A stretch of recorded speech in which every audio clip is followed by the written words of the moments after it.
అంటే మనం మెగాస్టార్తో సినిమా తీసిన, ఒక ఏగను పెట్టి సినిమా తీసిన,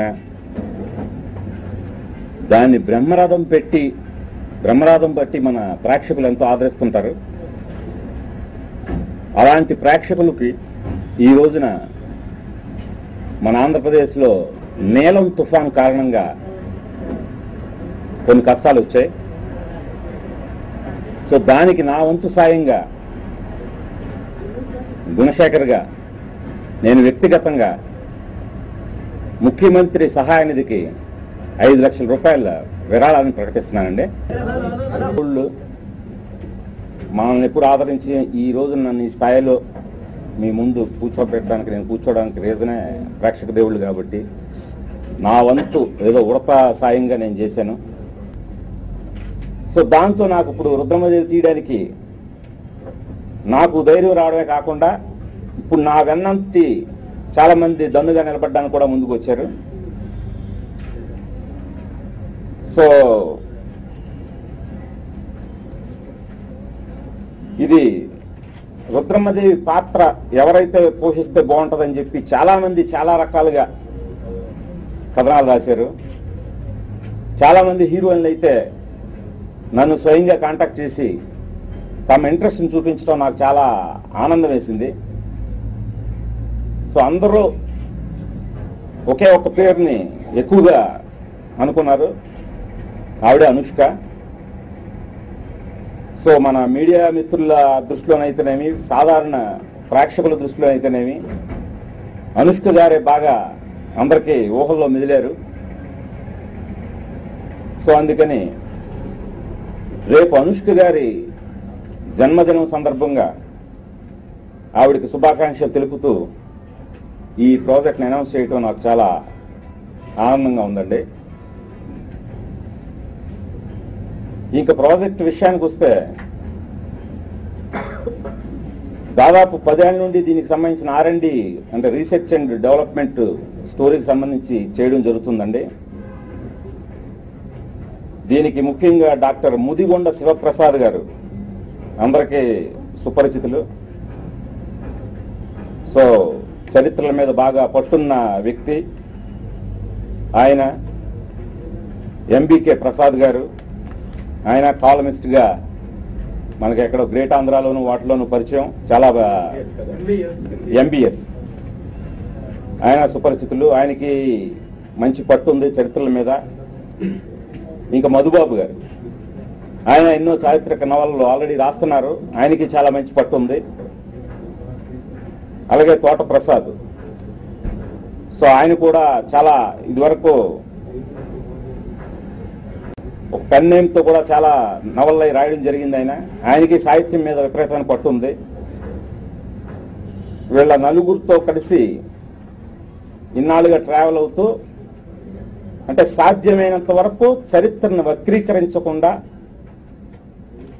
చారిత్రక ప్రమాణాలతో దీన్ని తీయడానికి సంకల్పించామండి. ఇంకా దీనికి సంబంధించి అరుదైన చరిత్రకు సంబంధించిన సంఘటనలు ఎవరి దగ్గర ఉన్నా దాని తాలూకు చిత్రాలు కానీ ఛాయాచిత్రాలు కానీ ఏ రూపేణ ఉన్నా సరే మాతో షేర్ చేసుకోవాల్సిందిగా rudramadevi.the3dfilm@gmail.com కూడా సంప్రదించగలరు. ఇంకా టెక్నీషియన్స్ విషయానికి వస్తేనండి, నేను ఎప్పుడు సినిమా అనేది వన్ మ్యాన్ షో కాదు, టీం వర్క్ అని నమ్ముతాను. అది నేను రామాయణం అయినా, చూడాలనుందైనా, ఒక్కడైనా కేవలం నా ఒక్కడి ప్రతిభ అని చెప్పను. 24 క్రాఫ్ట్స్ తాలూకు ఫలితనం మీరు ఆ చిత్రాల్లో గమనించవచ్చు. అలాగే టెక్నీషియన్స్కి అంత ఇంపార్టెన్స్ ఇచ్చే నేను నిర్మాతగా మారుతున్న ఈ సందర్భంలో మరింత స్వేచ్ఛగా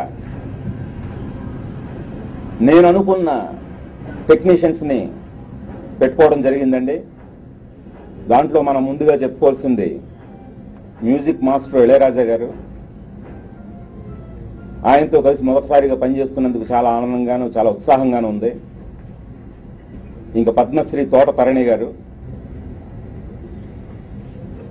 ఆయన ఆల్రెడీ మేమిద్దరం కలిసి చాలా సినిమాలు చేసాం. ఈ సినిమాకి ఆయన అర్జున్కి మధుర మీనాక్షి సెట్ వేస్తున్నప్పుడే ఈ సినిమా ఆలోచనలు ఆయనతో పంచుకోవటం, ఆయన అప్పటి నుంచి వీటి స్కెచెస్ మీద కాకతీయ డైనాసిటీ మీద స్టడీ చేయడం జరిగింది.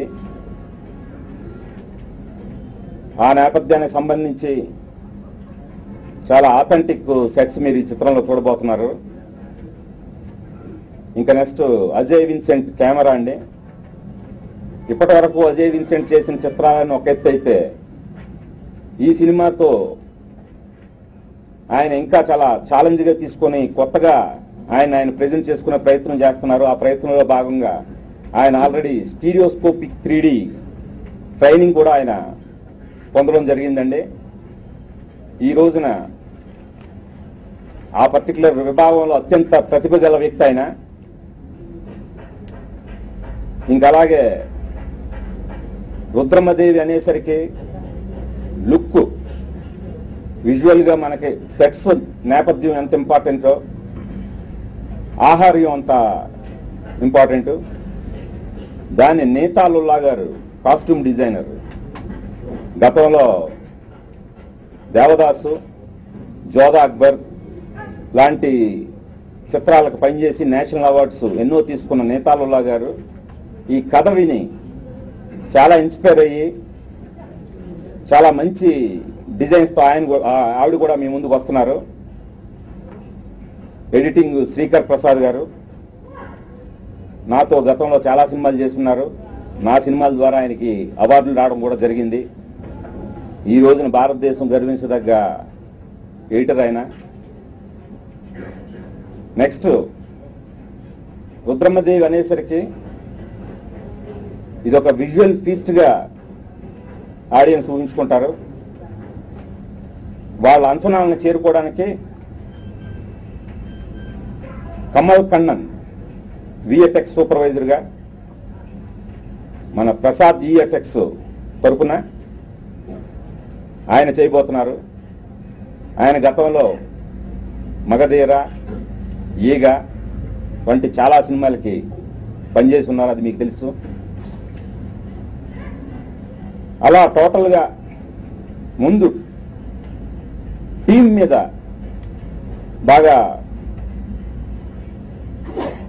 నమ్మకం పెట్టుకొని టీం వర్క్స్ అన్నందుకు మా అందరి టీముని కూడా మీరు ఆశీర్వదిస్తారని ఆశిస్తున్నాను. ఇంకా రుద్రమదేవి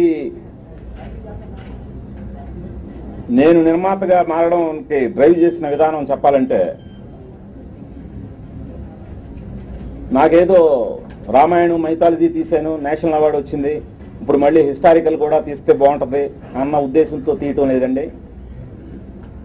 అలాగే 3D అనే టెక్నాలజీ వచ్చింది, దాంతో అది వాడదాం అనే దీంతో తీయటం లేదు. రుద్రమదేవి పాత్రకి చాలా ఇన్స్పైర్ అయ్యాను నేను.